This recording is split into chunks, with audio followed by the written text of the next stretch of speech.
to study about the integration of inverse trigonometric functions.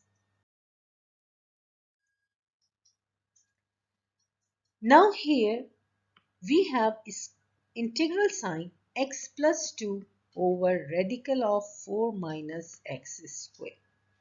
We have studied many times about this technique that when many terms are in the numerator and exactly one term is in the denominator, we try to segregate all the numerator terms with the denominator terms.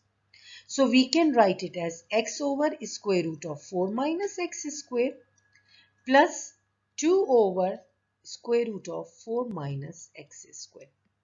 Using the sum and difference rules of integration, we can write the dx with the first term, we can write the dx and the integral sign with the second term. Now integrate them separately. Look at the first thing. We have already seen such kind of thing that there is something in the radical sign and there is a function written, not a constant written, a function written in the numerator. It might be the derivative of the denominator. But denominator has a power half. So whenever the denominator has a power half, we apply the power rule of integration. But before that, we have to check whether the derivative is written beside or up on the upper side or not. So derivative of x square is 2x. So 2 is missing. We will write 2 and outside we will write half. Before doing anything, bring this thing on the top also. So we can write it as half integral sign 2x 4 minus x square to the power of negative half and dx. Then next thing.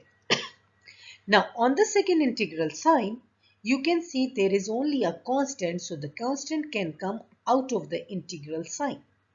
So we can write it as 2 outside and 1 over square root of 4 minus x square dx. Now since 1 is in the numerator, there is nothing written like kind of derivative. So what we can do, we can see that what is our u square and what is our a square. So a must be a constant, so that is 4. So a square is 4. By taking the square root on both sides, we will get a equals to 2. U square is x square, so taking the square root on both sides, u equals to x. Now we write this outside integral sign as it is. Integral of square root of 1 minus 4x square, it is same as sine inverse u over a. So we will write here sine inverse. What is our u? Our u is x and our a is 2, and in the end we put the plus c. But we have left one more thing. So here half as it is. Whenever we apply the power rule of integration, we write the inner function as it is. We add 1 in the power, so half, and divide the same with the same exponent. So this is half and this half cancel out, and this is all. That is all. X over 2 plus c. So our answer is radical of 4 minus x square, because the power half can be written as the square root sign under the square root sign, and 2 sine inverse x over 2 plus c. So now pause the video for 5 minutes or 3 minutes and try to solve both the questions. So here are the answers. Many terms are on the top and in the denominator one term. We will write with each term of numerator the denominator. With each of the term we will write the integral sign and dx. Look at the first one. The first one is there is something written on the top. There is some function written on the top which might be a derivative of the denominator. Denominator has a power half, so bring it on the top. So it can be written as 1 minus x square to the power negative half. and 4x dx. Now, since 4 is a constant, you can bring it outside, or the derivative of 1 minus x squared, the inner function of the composite function, is negative 2x. So already you have, or try to make your life easy. I can bring the 2 outside and keep the 2 inside, or I can bring the 4 outside and do from one more, from the beginning, bringing the constant, the derivatives constant one more time. So as you wish, you can do it. So I prefer to bring this constant outside first to make our lives easy. 4 outside. And I write 1 minus x squared to the power negative half x dx. Now what is the derivative of this inner function? It's negative 2. So I write here negative 2, and outside I write divide by negative 2, or 1 over negative 2. Now 4 over negative 2, it will gives me negative 2. I add 1 in the power and I ignore integral sign, derivatives and the command. So I will write 1 minus x square as it is. Minus half plus 1 gives me half divided by half. So if I solve it, I will get minus 4 integral of radical of 1 minus x square. Now let's try to do the second term. So here 3 is a constant. Bring the 3 outside. So I can write it as 3 integral of 1 over square root of 1 minus x square dx. And I know that this is a kind of a formula written in the form of du over square root of a square minus u square, which is equals to sine inverse u over a plus c. So in this one, my a square is 1. That means my a is 1. My u square is x square. That means u is equals to x. Just put in the formula, get the answer. That is 3 sine inverse u over 8 means x over 1 or x and then plus c. So that's all, and that is my final answer. Now do this question yourself and write in the comment box if you find any difficulty. I will solve this question with you another time. Now look at the question, what is going on over here. Here you have many terms in the numerator and many terms in the denominator. It means the previously used technique, writing the each and every numerators and each and every numerator's term with the denominator will not work over here. So what we have another thing. If you look here, we have studied in the previous lessons logarithmic integration that if the degree of the numerator is bigger than the degree of the denominator, then we try to use the long division technique. So let's try how can we do, or does this work here or not. So let's try the long division technique. Write the numerator's terms inside, so 3x cube. Now from the bigger to the lowest degree write down. If there are some degrees which are not written here, write it with the 0.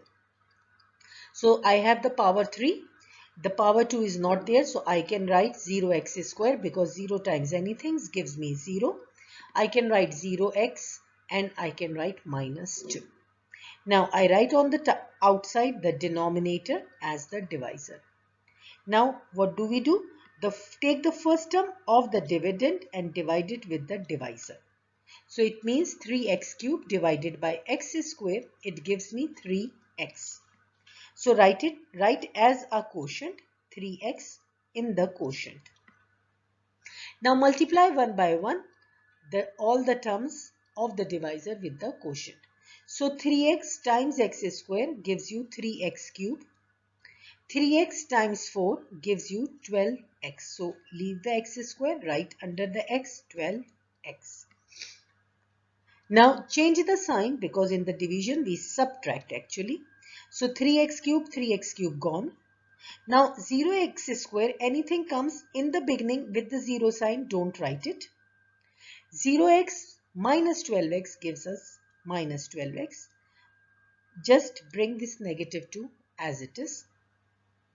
Now divide the negative 12x with the first term of the divisor, that is negative x square. So negative 12x divided by x square. But stop. You won't do anything more. Why? The reason is that the degree of the remainder is 1 and the degree of divisor is 2. So whenever the degree of remainder is less than the degree of divisor, we never ever continue our division. So stop over here. First of all, we write our quotient. So the quotient is 3x. Then we write our remainder, that is negative 12x minus 2 divided by x square plus 4. Now this negative is with the 12x. So I can write with the 12x only, and this is plus. And here dx. Now take antiderivative. How can we take the antiderivative? Let's try to take it. So here, here we have 3x. It can be solved separately. Okay, it can be solved separately. That means 3x square over 2, applying the power rule. Now I am trying to write my one term of the numerator with all the terms of the denominator.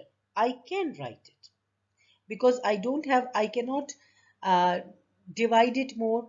Further, the derivative of x square plus 4 is 2x plus 2x, whereas I have something extra in the numerator. I have 12x and also minus 2.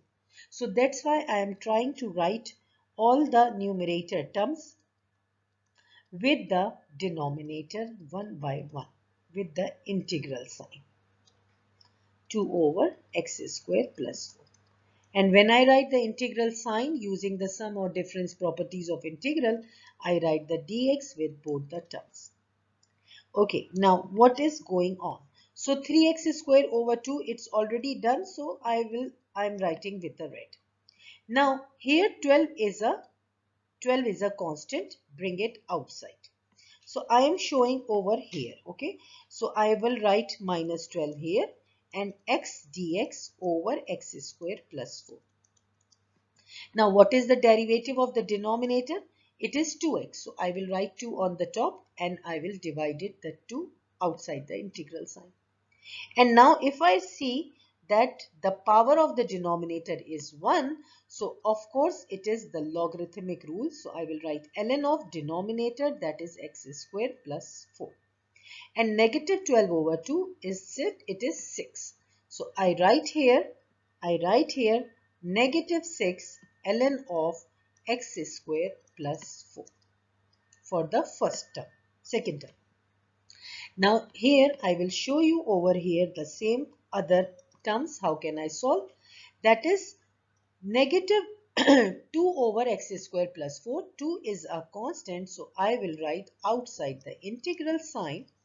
Now it is 1 over x square plus 4, and it is of course a tan inverse formula. Whenever 1 is written on the top, it has to be inverse trigonometric formula.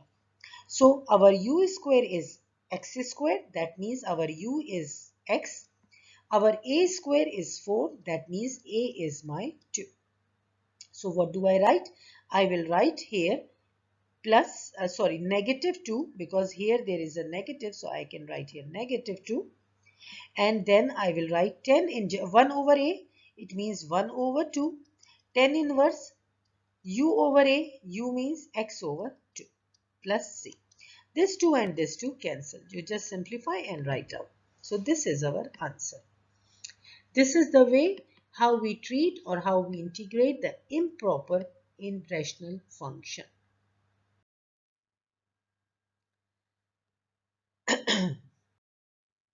Now here I am going to teach you that if you have been given a trinomial, that how can we treat those trinomial if their derivative is not present in the numerator.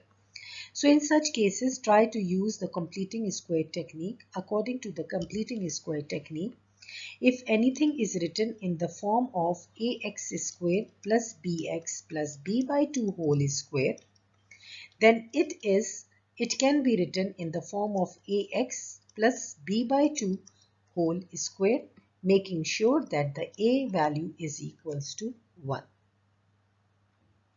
Now we actually are trying to change our integral sign into this perfect binomial square.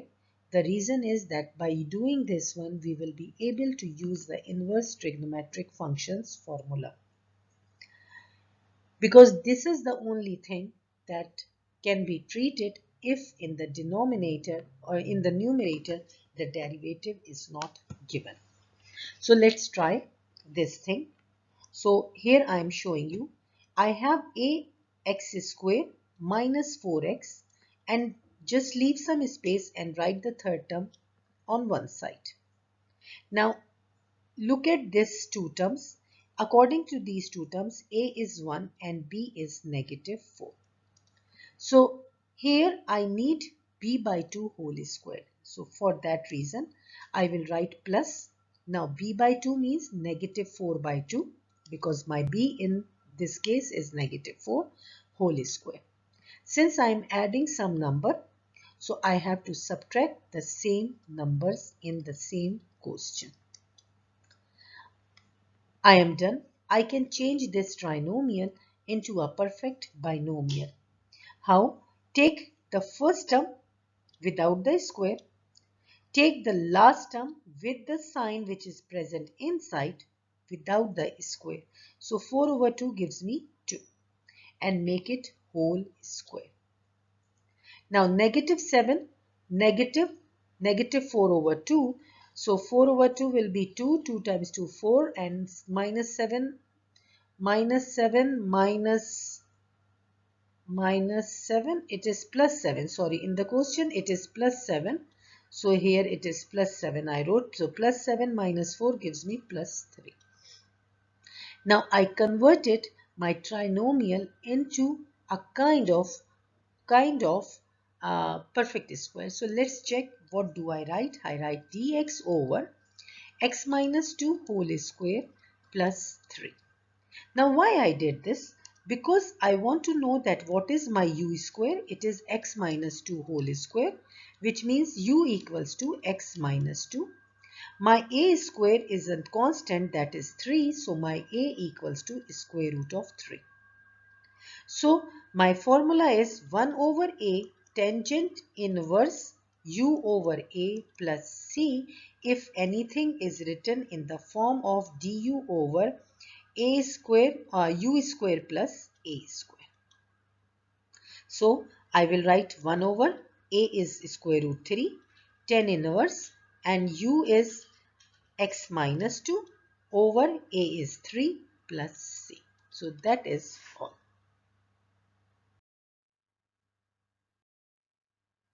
So here there is a question, dx over 2x square minus 8x plus 10. Again there is a trinomial, and if there is a trinomial, I can change it into a perfect square. But before that, I must take the 2 as a common factor to make my a equals to 1. Now this 2 is a constant, so I can write the 2 outside. But I will write outside 1 over 2. The reason is that this 2 is coming from the denominator as a common factor. So it will be x square minus 4x plus 5, and here dx. Now after that, I will try to convert this x square minus 4x plus 5 into a perfect square. How? My a is 1 now, but my b is negative 4. So I will write x square minus 4x and here plus 5. I add plus b by 2, that means negative 4 by 2 whole square, and I subtract the b by 2 whole square. Now shrink this trinomial, the first three trinomials, to make the perfect binomial square. So x square can be converted into x. Take the b square, b by 2 square as negative 4 by 2, it will be negative 2 whole square. Now it will be plus 5 minus 1, it will gives me plus 1. Write it over here, 1 over 2 outside the integral sign, dx over x minus 2 whole square plus 1. Now u square is x minus 2 whole square. So u is x minus 2. A square is 1. So a is also 1. So we will write 1 over 2. Now 1 over a, that is 1 over 1. Tangent inverse u over a, it means x minus 2 over 1 plus c. Or no need to write the 1. So you can just erase this 1. So this is our answer. I hope that you understood that this kind of the techniques, how can we solve or the trinomials by converting them into the perfect binomial squares and then apply the inverse trigonometric formulas. If you have any question, please do write me in the comments. If you want to repeat some of the questions, I am ready to explain you in another video. But don't forget to give me thumbs up if you like the video and if you understand the concept. Now, here is one more concept. 2x minus 5 over x square plus 2x plus 2. Now, let's see how can we solve such kind of questions if the degree of the numerator is less than the degree of denominator, and also there are many terms in the numerator, there are many terms in the denominator. Now, let's have a look in the denominator. What is the derivative of the denominator? It is 2x plus 2. Now, if you see and compare your derivative of the denominator with the numerator, which is written here, it is 2x minus 5. It means that the 2x is perfectly written, but there is some other number, and if I try to change this negative 5 into plus 2, then of course there is a possibility to solve these questions. So for that reason, of course, I already cleared this in the previous videos that we can multiply or divide with the constant numbers. We can add or subtract our question, our integral also with some constant number. So let's do and try to solve such questions by using some mathematical techniques. As I said, that write the denominator as it is. In the denominator, we need plus 2 rather than negative 5. So what do I write so that this negative 5 can be converted into plus 2? So if I write 7 minus 5, does this give me 2? Yes, it gives me 2. So I can write plus 7 from my side, okay, to make it or to find this 2, to get this 2. Means which will gives me the perfect derivative of the denominator. So let's see how can I write. I will write 2x plus 7 minus 5. Now since I am adding plus 7, so I have to subtract and I have to write minus 7. Now why I did this? Now this is one thing and this negative 7 is another thing. So what do? I can write it as 2x plus 7 minus 5. It gives me plus 2 and write it with the trinomial of the denominator. And the second term, that is negative 7, will be treated with another way by writing another integral sign. Now let's see here. Here the denominator has power 1. So whenever the denominator has power 1 and its derivative is written on the top, we use our logarithmic formula. That is ln of u, that is written in the denominator, which is x square plus 2x plus 2. Now here 7 is the extra thing, so bring it outside. And here we have a trinomial, so of course we will use our completing square method. So just to show you, here the denominator is written in the form of x squared plus 2x and plus 2 right aside. What is our b? In this case, our b is 2. So make b by 2 whole square, means add b by 2 whole square, that is 2 by 2 whole square, and also subtract b by 2 whole square in the same question. Why we did this? Now shrink these three things. That means write the first term x as it is, write the b by 2 without the square, that is 1, because 2 by 2 gives me 1, and make it as a whole square. Then 2 minus 1 whole square, it gives me plus 1. So I can write this thing as negative 7 integral of dx over x plus 1 whole square plus 1. Why I did this? Because in this way I know that my numerator has 1, means there is no concept of derivative, and my u square will be considered as x plus 1 whole square. So u is x plus 1, and my x square and my a square is 1, that means a equals to 1. And anything is written in the form of du over u square plus a square. It is 1 over a tangent inverse u over a plus c. So minus 7. 1 over a means 1 over 1. No need to write. Tangent inverse u over a, it means x plus 1 over 1. No need to write 1 in the denominator plus c. So this is the way how we write and how we solve different kind of complex questions using different techniques of integration. Thank you very much.